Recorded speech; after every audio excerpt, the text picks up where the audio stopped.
अस्सलाम वालेकुम everyone, welcome to my channel. तो होपफुली आप सब लोग ठीक ठाक होंगे, मज़े में होंगे और हम भी अल्हम्दुलिल्लाह बिल्कुल ठीक हैं।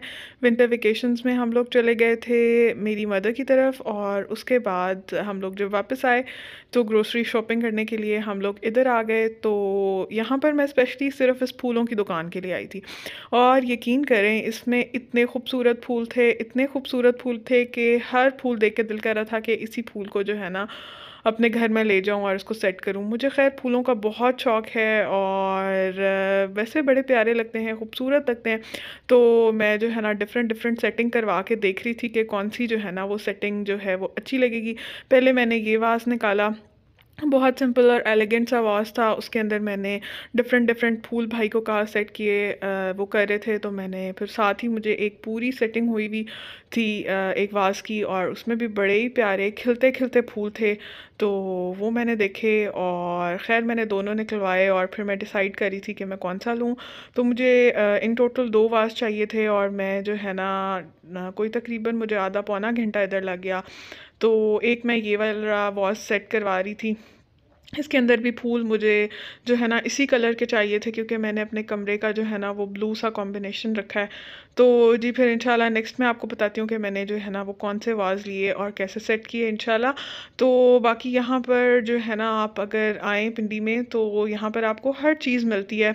बहुत अच्छी चेयर्स अभी तो मैंने जो है ना अपना टेरेस सेट करना है तो फिर उसके अकॉर्डिंगली जो है ना मैं यहाँ से चेयर्स भी देख रही थी कि मैं बाद में आके कौन-सी चेयर्स लूँ। फिर जी खैर हम लोग ग्रोसरी शॉपिंग के लिए आ गए और ग्रोसरी शॉपिंग के लिए मैं आऊँ और मैं बर्तन ना देखूँ तो वो थोड़ी इम्पॉसिबल सी बात होती है। खैर मैं लूँ या ना लूँ लेकिन मैं चीज़ों को देखती ज़रूर हूँ। तो फिर जी मैंने ये जो है ना एक सोप कंटेनर रखा हुआ था, तो ये मैंने ले लिया। बहुत अच्छा था, आपकी चीज़ें जो है ना वो अच्छे तरीके से मैनेज हो जाती हैं। और यहाँ फिर मैं क्लॉक्स देख रही थी, मुझे अपने कमरे के लिए एक वॉल क्लॉक भी चाहिए था लेकिन मुझे कोई अच्छा वॉल क्लॉक लगा नहीं। डोर मैट चाहिए था तो एक डोर मैट ले लिया। बस इस तरह साथ-साथ चीज़ें जो है ना वो मैं ले रही थी और ग्रोसरी कर रही थी। ख़ैर ग्रोसरी शॉपिंग में मुझे बड़ा अच्छा लगता है और ख़ैर ये मैंने ज़ूम करके इसलिए आपको दिखाया है कि मैं ये वाली परफ्यूम्ड फ़िनाइल यूज़ करती हूँ और ये इसकी फ्रेग्रेंस यकीन करें इतनी अच्छी है कि सफाई के बाद कितनी देर तक घर से जो है ना वो खुशबू आती रहती है। बहुत अच्छी जो है ना अगर आप और ये जो हम नॉर्मल फ़िनाइल लेते हैं उससे बहुत थिक है तो कम यूज़ भी होती है। ख़ैर यहाँ पर मैं अपनी ज़रूरत की हर लिस्ट बनाई हुई थी, उसके अकॉर्डिंगली हर चीज़ जो है ना वो मैं ले रही थी और चीज़ भी मैं यहाँ से ले लेती हूँ क्योंकि बच्चे जो है ना पिज़्ज़ा शौक से खाते हैं तो मैं मोस्टली प्रेफ़र करती हूँ कि मैं खुद बना के जो है ना वो बच्चों को खिलाऊँ। अच्छा यहाँ पर आपको फ्रेश दालें, मसाले सबसे मज़े की चीज़ है कि यहाँ पर आ जाओ तो बेकरी, मीट शॉप हर चीज़ जो है ना यहाँ पर है और आपको बड़े आराम से हर चीज़ मिल जाती है। तो बच्चों के खाने के लिए स्नैक्स भी मैं यहीं से ले लेती हूँ। ग्रोसरी शॉपिंग तो हमारी ख़त्म हो चुकी थी, उसके बाद आज बहुत टाइम बाद हम लोग अकेले निकले थे।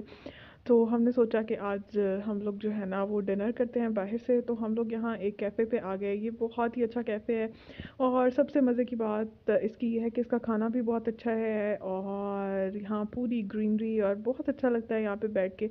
गर्मियों में अक्सर हम लोग यहाँ आ जाते थे और हम लोग वॉक करते थे और जो है ना यहाँ बैठा करते थे। लेकिन अब ठंड हो गई है तो बाहर बैठना जो है ना बहुत इम्पॉसिबल है। इसलिए जो है ना हम लोग अंदर ही चले गए और हमने जो है ना अपना मील ऑर्डर कर दिया और ख़ैर हमने खूब एंजॉय किया अपना लंच और सॉरी डिनर डिनर हमने बहुत एंजॉय किया और उसके बाद जो है ना बस पूरा जो है ना वीक भागते दौड़ते निकल जाता है और अपनी सारी जिम्मेदारियां पूरी करते करते करते एक काम के बाद जो है ना दूसरा काम याद आ जाता है और दूसरा काम करने के बाद जो है ना उसके बाद तीसरा काम और फिर एंड पे जो है ना मुझे फ़ातिमा को पढ़ाना भी होता है। ख़ैर बस इस तरह करके जो है ना ज़िंदगी अल्हम्दुलिल्लाह बड़ी अच्छी चल रही है क्योंकि अगर ज़िंदगी में कोई काम ना हो तो इंसान जो है ना बहुत डिप्रेशन में भी चला जाए और अल्लाह पाक ने बस ज़िंदगी की खूबसूरती कामों में रखी है। उसके बाद जी वेलकम टू माय किचन। बहुत अरसे बाद जो है ना मैं कोई आपसे रेसिपी शेयर कर रही हूँ। रेसिपी तो बहुत छोटी है लेकिन बहुत आसान और बहुत मज़े की बनती है। तो आज मेरे पास सिरी पड़ी हुई थी, मैंने जब देखा तो बस इसका एक पैक पड़ा था तो मैंने कहा चलो जल्दी जल्दी ये बना लेती हूँ। तो इसके लिए मैंने थोड़े से प्याज़ों को ब्राउन कर लिया और 1 चम्मच के करीब इसमें अदरक लहसुन का पेस्ट डाल दिया। हल्के से प्याज ब्राउन करना इसके लिए बहुत ज़रूरी होता है, क्योंकि अगर हम प्याज ब्राउन नहीं करेंगे तो इसका रंग जो है ना वो बिल्कुल सफ़ेद सफ़ेद सा बनेगा, जो कि अच्छा नहीं लगता। तो फिर मेरे पास यहाँ पर सिरी थी, जो मैंने इसके अंदर, बकरे की सिरी थी, तो मैंने इसके अंदर डाल दी। इसको जो है ना आधा पौना घंटा जो है ना भूनना ज़रूर होता है, इसकी स्मेल भी चली जाती है और बुनाई से जो है ना वो मसाला भी एक जान हो जाता है। इसके अंदर मैंने 1 चम्मच के करीब मिर्चें, धनिया और हल्दी और नमक, आप अपने टेस्ट के अकॉर्डिंगली भी एडजस्ट कर सकते हैं। हम बहुत ज़्यादा भी नहीं खाते और बहुत कम भी नहीं खाते। बहुत जो है ना स्पाइस लेवल जो है ना वो बहुत मीडियम सा होता है, क्योंकि जो है ना मुझे ख़ुद भी बहुत ज़्यादा मिर्चों वाला खाना अच्छा नहीं लगता। उसके बाद जी मैंने इसकी बुनाई करने के बाद इसके अंदर पानी लगाया और उसके बाद इसको कुकर के अंदर 40 टू 50 मिनट्स के लिए पका लिया। खैर आज तो इस पे घंटा डेढ़ ही लग गया, क्योंकि गैस बहुत स्लो थी और मुश्किल से भी रोटियां भी जो है ना वो बहुत ही मुश्किल से बन रही थी। तो बस जी इसको बस जितना थिक आपने इसका शोरबा करना हो बस आप करके इसको उतार लें। बहुत इजी और सिंपल सी रेसिपी है। उसके बाद जी रात को लेट मैंने फ़ातिमा को पढ़ाना था, मैंने पढ़ाने के बाद उसको सुलाया और ये सारा गोश्त रात का 1 बज चुका था और ये सारा जो है ना वो गोश्त पड़ा हुआ था, जिसको मैंने जो है ना वो समेटना था। तो बस फिर जी मैंने ये वाला काम शुरू कर दिया और ये वाला काम जो है वो सबसे मुश्किल था, क्योंकि लेट हो चुकी थी और मैं थक भी चुकी थी। तो मैंने खैर वॉश किया सारा गोश्त। तो मैं जो है ना इस दफ़ा ज़िपलॉक बैग्स जो लाई थी वो बहुत छोटे आ गए थे, तो बस फिर मैंने उनको किसी ना किसी तरह यूज़ करना था। मैं पहले सारे गोश्त को वॉश करती हूँ, अच्छी तरीके से वॉश करने के बाद फिर मैं इनको जो है ना वो ज़िपलॉक बैग्स में डालती हूँ। तो फिर जी मैंने सारे जो है ना इसको पैक्स गोश्त के बनाती जा रही थी और जो है ना इसको रखती जा रही थी।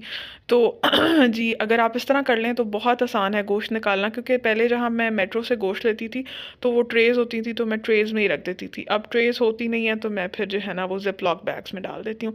उसके बाद मैंने कलेजी ली थी और कलेजी के भी मैंने 2 पैकेट्स बना दिए थे और इसको भी वॉश करके रख दिया था।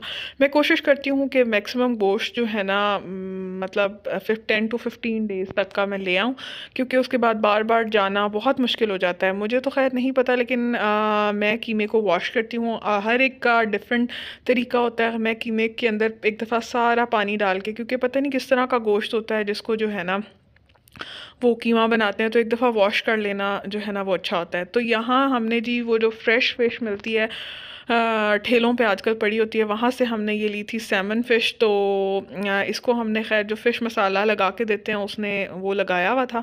तो मैंने पहले इसको अच्छे तरीके से वॉश किया, 3-4 बार पहले पानी से वॉश किया, फिर हाथों से इसको अच्छे तरीके से वॉश करके फिर एक जो है ना पॉट उसके अंदर पानी लिया, उसमें मैंने डाला थोड़ा सा विनेगर और फिर उसके अंदर मैंने इसके अंदर अदरक लहसुन डाला और इसको मैंने सोक कर दिया कोई घंटे के लिए क्योंकि मैंने अभी नमाज़ पढ़नी थी।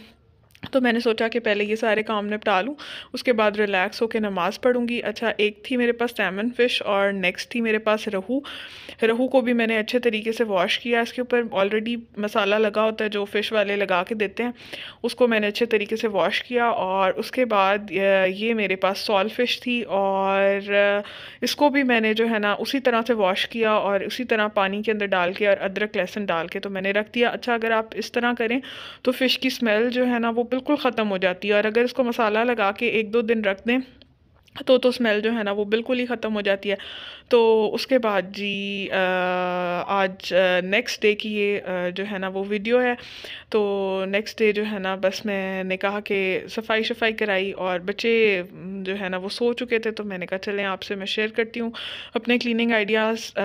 मैं रोज़ जो है ना वो हर चीज़ को ख़ुद देखती हूँ और क्लीन करती हूँ, क्योंकि जब तक हम अपने घर को ख़ुद नहीं देखते, ख़ुद क्लीन नहीं करते, तो हमारा घर कभी भी साफ़ नहीं रह सकता। तो मैंने पहले आपको एक वीडियो दिखाई होगी जिसमें मेरा ड्राइंग डाइनिंग खाली था, तो अब इसका फर्नीचर आ चुका था, तो मैंने कहा चलें वो भी वीडियो आपके साथ इसी वीडियो में शेयर कर देती हूँ। तो ये जी मैंने अपना ड्राइंग डाइनिंग बिल्कुल सेट कर लिया हुआ था, और ये जो फ्लावर्स आप देख रहे हैं ये वाले मैंने सेलेक्ट किए थे ड्राइंग रूम के लिए, और अपने रूम के लिए जो फ्लावर सेलेक्ट किए थे वो भी मैं आपको इंशाल्लाह ताला नेक्स्ट वीडियो में ज़रूर दिखाऊंगी। तो ये मुझे बड़े खिलते खिलते हुए पूरी सेटिंग इनकी हुई थी, तो मुझे ये बड़े अच्छे लगे, तो खैर मैंने ये ले लिए। और घर की छोटी छोटी चीज़ें लेना मुझे बड़ा अच्छा लगता है। और आज के लिए अल्लाह हाफ़िज़। Hope you enjoyed the vlog, और चैनल को ज़रूर सब्सक्राइब कर दीजिए।